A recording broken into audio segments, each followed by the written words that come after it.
Seasonal greetings, I'm Peter and I'm the Kitchen Gamer. Today I'll be teaching you how to make Christmas cake. So let's get started. You'll need 450 grams of softened butter and 1.5 cups of sugar. Then beat it together. Don't forget to turn your oven on to 150 degrees Celsius or 302 Fahrenheit fan bake. Next, add 8 eggs, one at a time, and beat each egg well. This will give your arm a good workout. In another bowl, add 200 grams of sultanas, 150 grams of currants, 125 grams of raisins, 125 grams of glazed cherries, and 125 grams of blanched almonds. Measure 1/4 cup of the flour from the initial 4 cups.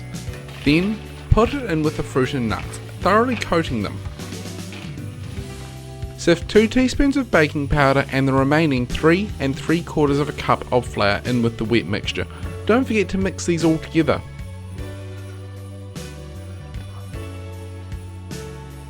Now add your flour coated fruit and nuts, 1 teaspoon of Almond Essence and 1/4 cup of brandy. Then fold it all together. In a 23cm cake tin, which is triple lined, outside is brown paper, and 2 layers of baking paper, pour the mixture in and top with a brown sheet of paper and bake in the oven for 3 hours.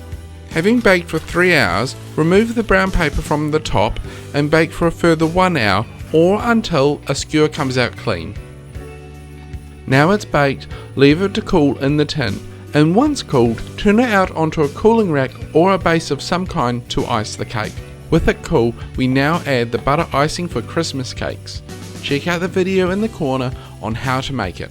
I hope that you've enjoyed learning how to make Christmas cake with me, and don't forget to subscribe, like and leave a comment about what you think of the Christmas cake. So until next time, enjoy the kitchen.